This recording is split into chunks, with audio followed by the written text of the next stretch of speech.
Good morning all of you. Class 6 चलिए हम लोग आज हिंदी पढ़ेंगे। हिंदी रीडर में मैंने आप लोग को पहले बताया था, आपका सिलेबस एक बार फिर चेक करते हैं। सभी बच्चे मेरे साथ अपनी हिंदी की बुक्स ओपन करें। देखिए हिंदी में आप लोग का सिलेबस आ रहा है P1 का चैप्टर नंबर 1 to 7। तो मैंने 1 चैप्टर आप लोग को बताया था, खुशियाँ लाई एक किरण। या आप लोग को सिर्फ रीडिंग लगानी थी इस चैप्टर की, बाकी एक्सरसाइज वगैरह कुछ नहीं करना है। चैप्टर 2 मैं आप लोग को वीडियो का पार्ट 1 में करा चुकी हूँ। चैप्टर 3 आप लोग कट कर दीजिए, ये आपकी सिलेबस में नहीं रहेगा। चैप्टर 4 आज वीडियो पार्ट 2 में मैं आप लोग को कराऊंगी। तो चलिए सभी बच्चे मेरे साथ चैप्टर 4 ओपन करें। चैप्टर 4 है हमारा एकता की शक्ति। ठीक है, तो देखिए मैं चैप्टर पढ़ रही हूँ, आप लोग सब देखिएगा चैप्टर को और अच्छे से उसको समझिएगा। एक बार सुकरात ने अपने शिष्यों से पूछा, बताओ किस वस्तु में सबसे अधिक शक्ति होती है। एक बार क्या हुआ था, सुकरात नाम था एक, उसने अपने शिष्यों मतलब स्टूडेंटों से पूछा कि सबसे ज़्यादा शक्ति किस चीज़ में होती है।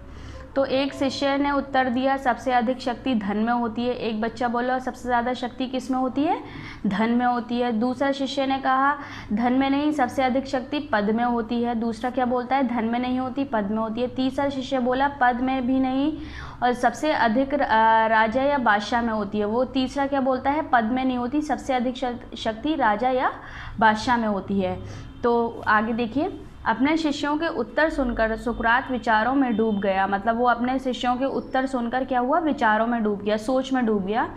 कुछ क्षणों तक सोचते रहे, फिर अपने ही आप सोचते हुए बोले, सबसे अधिक शक्ति ना तो धन में होती है, ना पद में होती है और ना ही राजा या बादशाह में होती है। वह बोलता है ना तो सबसे ज़्यादा शक्ति किस में होती है, धन में होती है, ना पद में होती है, ना राजा या बादशाह में होती है। ठीक है, सबसे अधिक शक्ति एकता में होती है। किस में होती है सबसे अधिक शक्ति, एकता में होती है। ठीक, आपस में मिलजुल कर रहने से काम करने को एकता कहते हैं। मतलब एकता किसे कहते हैं, आपस में मिलजुल कर काम करने से। संसार के सारे काम एकता ही पूर्ण होते हैं। मतलब जितने भी संसार में काम होते हैं वो एकता से ही पूरे होते हैं। एकता ही शक्ति है, एकता ही सुख है और एकता ही सफलता है। एकता क्या है, शक्ति है, एकता सुख है और एकता सफलता है। संसार में अनगिनत छोटी चीज़ें हैं जो आपस में मिलकर ही शक्ति, सुख और सफलता का साधन बनती हैं। मतलब संसार के अंदर क्या है, बहुत छोटी छोटी चीज़ें हैं जो मिलकर आपस में क्या बनती हैं, शक्ति बनती है, सुख बनती है और सफलता बनती है। ठीक है, संसार में 5 प्रकृति तत्व प्रसिद्ध हैं, पृथ्वी, जल, पावक, गगन, समीर। ये पांचों तत्व जब तक अलग अलग रहते हैं उनकी कोई सत्ता नहीं होती, किंतु जब ये पांचों मिल जाते हैं तो एक शरीर बनता है जिसमें आत्मा निवास करती है। मतलब देखिए 5 चीज़ें होती हैं, पृथ्वी, जल, पावक, गगन, समीर। ये पांचों चीज़ें जब मिलकर बनती हैं, जब तक ये अलग रहते हैं तो इनका कोई महत्व नहीं होता। जब ये पांचों चीज़ें मिल जाती हैं तो एक शरीर बन जाता है जिसमें एक आत्मा निवास करती है। ठीक है, शरीर उसी समय तक स्वस्थ और सुखद रहता है जब तक शरीर में लगे हुए पांचों तत्व एक साथ मिलकर अपना अपना काम करते हैं। मतलब हमारी बॉडी जो है तभी तक अच्छी और सुख रहती है जब तक ये पांचों चीज़ें अपने साथ में मिलकर काम करते हैं। शरीर में कोई अंग है जैसे हाथ, पैर, सर, नाक, कान, आँख आदि, इन सभी अंगों से मिलकर ही शरीर बनता है। ये सभी अंग जब तक अपने अपना काम मिलकर करते रहते हैं तभी तक शरीर का अस्तित्व रहता है। देखिए हमारे अंग में क्या कौन से पार्ट होते हैं, हाथ, पैर, सर, नाक, कान, मुंह। ठीक है, जब तक ये साथ मिलकर सब काम करते रहते हैं तो हमारा शरीर अच्छे से चलता रहता है और अगर एक भी चीज़ खराब हो जाती है तो हमारा शरीर बेकार हो जाता है। विमान आकाश में बड़ी तेज़ी से दौड़ता है, उसकी गति की तीव्रता देखकर मन में आश्चर्य होता है, पर जानते हो वह किसके बल पर दौड़ता है। देखिए आसमान में विमान मीन्स जो होते हैं प्लेन्स वगैरह, वो बहुत तेज़ी से दौड़ते हैं। ठीक है, यदि तुम विमान के ढांचे का इंजन को खोलकर देखोगे तो उसमें कुल पुर्जे लगे हुए दिखाई पड़ेंगे। ठीक है, अगर आप विमान को खोलकर देखेंगे तो उसके अंदर जो है बहुत सारे पुर्जे दिखाई देंगे। अगर उन पुर्जों में से किसी को भी अलग कर देंगे तो जो है हमारा विमान काम नहीं करेगा। और वो सारे पुर्जे एक साथ मिलकर रहते हैं, एकजुट होकर रहते हैं तो वो काम अच्छे से करता है।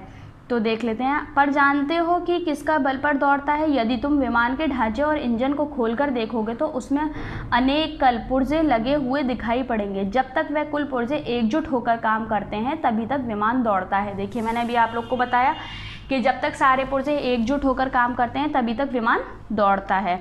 तुमने अणु बम का नाम तो सुना होगा। अणु बम क्या है? अणु बम अनगिनत छोटे छोटे कणों का एक समूह है। अनगिनत छोटे छोटे कणों के आपस में मिलने से इसे ऐसी शक्ति पैदा होती है कि वह जहां गिराया जाता है उसके आसपास के नगरों और गांवों के खाक बना देता है। देखिए, एक अणु बम होता है जिसके अंदर बहुत शक्ति होती है।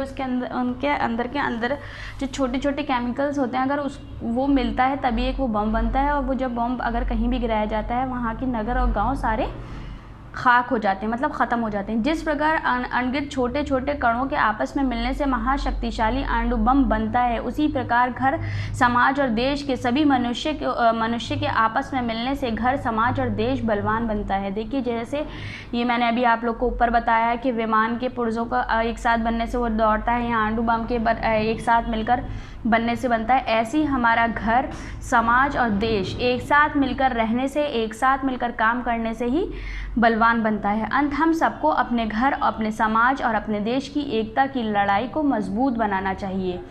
कितना ही कष्ट मिले उठा लेना चाहिए, कितना ही मान अपमान हो सहन कर लेना चाहिए। एकता की लड़ी को कभी नहीं टूटने देना चाहिए, क्योंकि हमारा सुख, हमारी शक्ति और हमारा बल इसी लड़ी पर निर्भर है। देखिए, हमें अपना घर, अपना देश, अपना क्या कहते हैं, घर और देश और समाज की एकता बनाकर रखनी चाहिए। हमें वहाँ पर कितना ही सुख मिले, दुख मिले, मान मिले, अपमान मिले, सबको सहन करना चाहिए और एकता की लड़ी को कभी नहीं टूटने देना चाहिए। उसी से हमारी शक्ति बढ़ती है।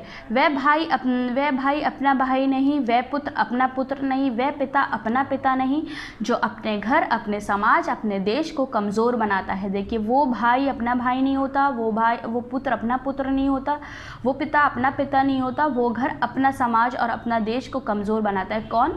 जो अपने घर और अपने समाज को कमज़ोर बनाता है। पुराणों के साथ एक कथा मिलती है। एक बहुत बड़े नगर में एक मनुष्य रहता था। वह यज्ञ हवन किया करता था। जब उसके देश का शत्रु ने आक्रमण किया तो वह लोभ में पड़कर शत्रु से जा मिला।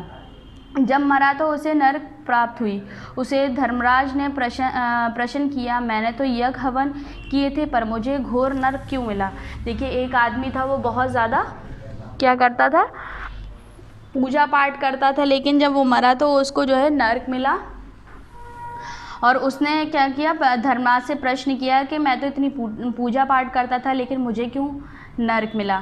धर्मराज ने उत्तर दिया, शत्रु के आक्रमण करने पर तुमने देश की एकता की लड़ी को तोड़ा था, इसलिए तुम पापी ही नहीं महापापी हो। धर्मराज ने क्या जवाब दिया? शत्रु के आक्रमण करने पर तुमने देश की एकता की लड़ी को तोड़ा था। मतलब उसने जो है एकता की लड़ी को, देश की एकता की जो लड़ी थी उसको तोड़ा था, इसलिए वो पापी ही नहीं था, महापापी था। सचमुच जो मनुष्य समाज और देश की एकता को तोड़ता है वो महापापी होता है। ठीक है, जो देश की एकता को तोड़ता है वो कौन होता है? महापापी होता है। देश की एकता की लड़ी जब टूट जाती है तो मनुष्य धन से ही नहीं, धर्म और अच्छे विचारों से भी कंगाल बन जाता है। देश की एकता की लड़ी जब टूट जाती है तो मनुष्य क्या होता है? धन से नहीं, धर्म और अच्छे विचारों से भी कंगाल हो जाता है।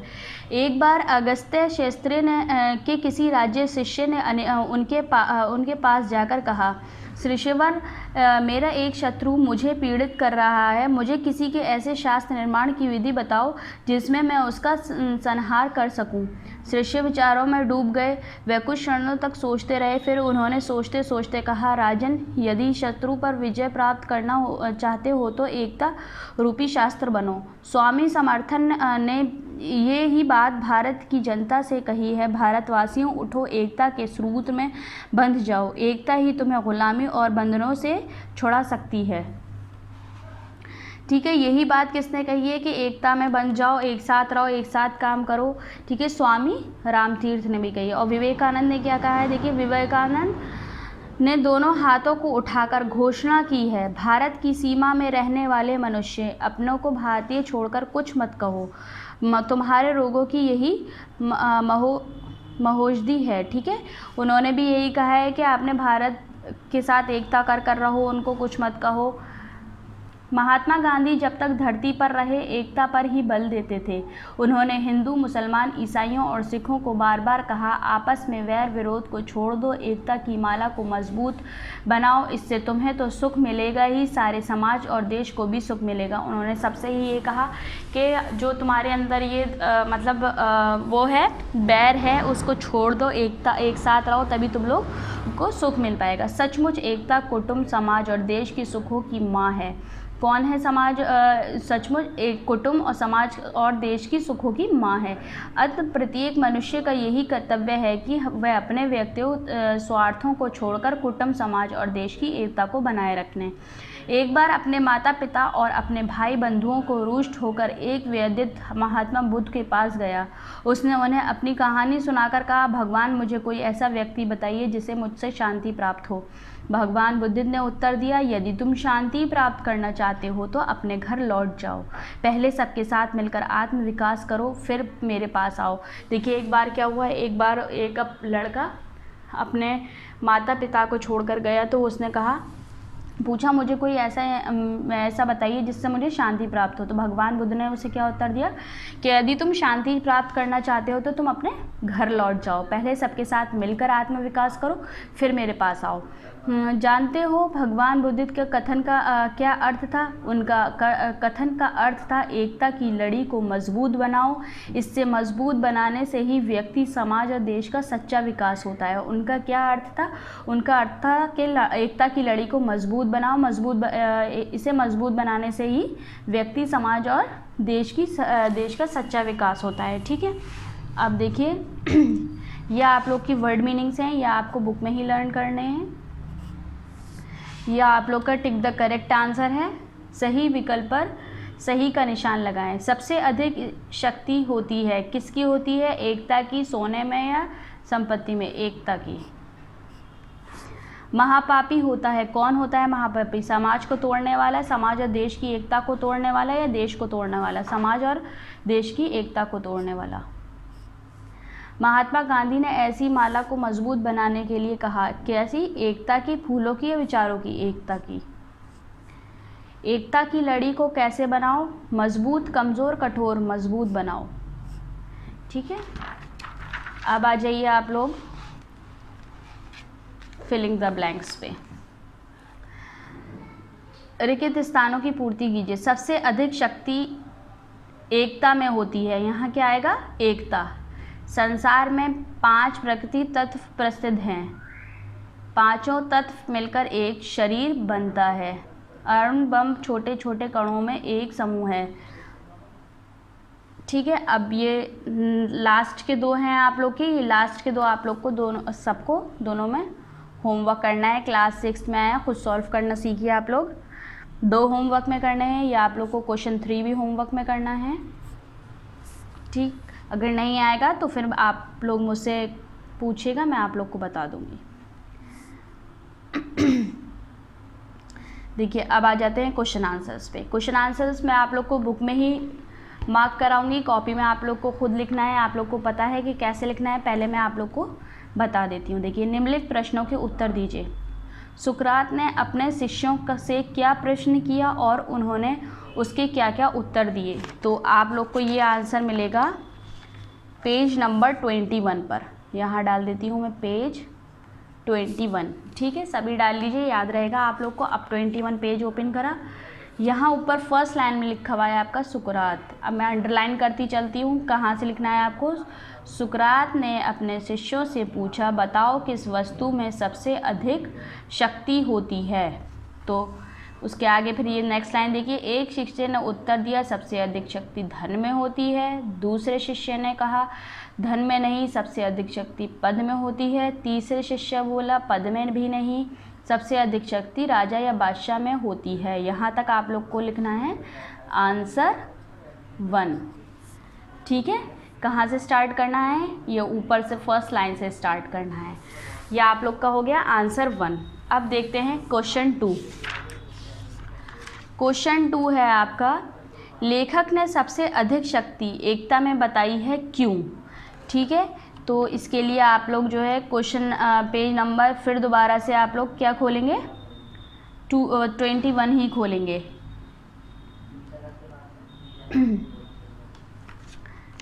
ट्वेंटी वन खोलेंगे, यहाँ पर पहले डाल देते हैं पेज 21।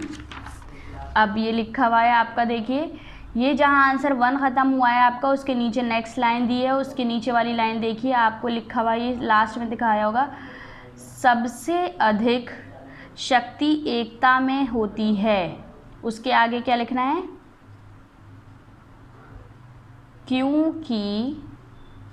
ठीक है, यहाँ से आप लोग का आंसर 2 स्टार्ट है। क्योंकि आपस में मिलजुल कर रहने और काम करने को एकता कहते हैं। संसार के सारे काम एकता ही पूर्ण होते हैं। एकता ही शक्ति है, एकता ही सुख है और एकता ही सफलता है। संसार में अनगिनत छोटी छोटी चीज़ें हैं जो आपस में मिलजुल कर शक्ति, सुख और सफलता का साधन बनी हुई हैं। यहाँ तक आपको आंसर 2 करना है। कहाँ से स्टार्ट है आपका, सबसे अधिक, उसके बाद शक्ति एकता में होती है, फिर होती है के बाद क्या लिखना है, क्योंकि। ये दोनों कॉमा और ये चिन्ह आपको हटा देना है के बाद फ़ौरन लिखना है क्योंकि, फिर यहाँ से लिखना शुरू कर देना है आपस में मिलजुल कर रहने से। ठीक है, ये पूरा आपको यहाँ तक लिखना है। अब आंसर 3 देख लेते हैं। क्वेश्चन 3 है, हम सभी को किस प्रकार रहना चाहिए। तो हम क्या लिखेंगे, क्वेश्चन में से ही लिखेंगे, देखिए हम सभी को एकता के साथ किस प्रकार के लिखना है, एकता के साथ रहना चाहिए। किसके साथ रहना चाहिए, एकता के साथ रहना चाहिए। ठीक है, अब क्वेश्चन 4 देख लिए, अपने घर समाज और देश की एकता के लिए हमें क्या करना चाहिए। तो ये आप लोग का कौन सा क्वेश्चन है, क्वेश्चन नंबर 3 है। क्वेश्चन 3 देखेंगे सब मेरे साथ, सॉरी क्वेश्चन 4 है ये तो क्वेश्चन 4 आप लोग का पेज नंबर 22 पर है। कहाँ है, पेज नंबर 22 पर। तो खोलिए पेज नंबर 22। पेज नंबर 22 पर देखिए ये लिखा हुआ है आपका यहाँ पर अंत। तो यहाँ से लिखना शुरू करेंगे, हम सबको अपने घर, समाज और अपने देश की एकता की लड़ी को मजबूत बनाना चाहिए। कितना ही कष्ट मिले उठा लेना चाहिए, कितना ही मान अपमान हो सहन कर लेना चाहिए। एकता की लड़ी को भी टूटने नहीं देना चाहिए, क्योंकि हमारा सुख, हमारी शक्ति और हमारा बल इसी पर निर्भर है। ठीक है, ये आप लोग का हो गया आंसर 4। क्वेश्चन 3 मैंने आप लोग को वहीं पर बता दिया है, ये आंसर 4 है आपका पेज नंबर 22 पर। अब देखते हैं क्वेश्चन नंबर 5। स्वामी रामतीर्थ तथा विवेकानंद जी ने भारतवासियों से क्या कहा। तो ये भी आप लोग को पेज नंबर 22 पर ही मिलेगा। देखिए पेज नंबर 22 पर लिखा है, लास्ट पैराग्राफ से ऊपर वाला पहले देखिए। स्वामी रामतीर्थ ने ये बात भारत की जनता से कही, भारतवासियों उठो, एकता के सूत्र में बन जाओ, एकता ही तुम्हें गुलामी के बंधनों से छुड़ा सकती है। ठीक है, उसके बाद फिर नीचे देखिए, विवेकानंद ने दोनों हाथों को उठाकर घोषणा की थी, भारत की सीमा में रहने वाले मनुष्य अपने को भारतीय छोड़कर कुछ मत कहो, तुम्हारे रोगों की यही महौषधि है। यहाँ तक आप लोग का हो गया आंसर 5। ये आप लोग का हो गया है आंसर 5। नीचे के दोनों लास्ट पैराग्राफ जो हैं वो आपको आंसर 5 में लिखने हैं। अब देखिए क्वेश्चन 6 क्या है, एकता कैसी माँ है। ये आप लोग को मिल जाएगा पेज नंबर 23 पर। तो पेज नंबर 23 देखिए, पेज नंबर 23 पर लिखा हुआ है ये पैराग्राफ। देखिए फर्स्ट पैराग्राफ कंप्लीट हो रहा है, सेकंड में है। सचमुच एकता कुटुंब समाज और देश की सुरखों की माँ है। ठीक है, ये हो गया आपका 6। आंसर कौन सा है आप लोग का? 6 है। तो आप लोग का क्वेश्चन आंसर मैंने कंप्लीट करा दिए हैं, या आप लोग बुक में ही रहने दीजिएगा। सिर्फ क्वेश्चन आंसर आप लोग को कॉपी में करने हैं, या आप लोग का होमवर्क है बुक में ही रहेगा। दोनों फिलिंग द ब्लैंक्स आप लोग को अपने आप करनी है, खुद सॉल्व करने हैं। ये भी बुक में रहेंगी फिलिंग द ब्लैंक्स आप लोग की, सिर्फ क्वेश्चन आंसर आप लोग को करने हैं। मैं आप लोग को बता देती हूँ क्वेश्चन आंसर कैसे करने हैं। वैसे मैं आप लोग को प्रीवियस वीडियो में बता चुकी हूँ, एक बार फिर रिपीट कर देती हूँ, देख लीजिए। आप लोग को क्या करना है, सबसे पहले ये वीडियो का कौन सा चल रहा है, हमारा पार्ट 2 चल रहा है। तो यहाँ आप लोग पार्ट 2 डालेंगे ऐसे ही। फिर कौन सा चैप्टर कर रहे हैं हम लोग? 4। तो यहाँ पर पार्ट 2 की जगह क्या कर देंगे? 4 कर देंगे, क्योंकि पार्ट 2 हमने पार्ट 1 में पढ़ा था। नेक्स्ट मैं आपको न्यू पेज पर बता देती हूँ। यहाँ डालिएगा आप लोग पार्ट 2, वीडियो की डेट शो करनी है। यहाँ हम लोग कर रहे हैं पार्ट 4। ठीक है, अब चैप्टर का नाम क्या है वो नाम डालना होगा हमें। चैप्टर का नाम है एकता की शक्ति। तो डालेंगे हम लोग एकता की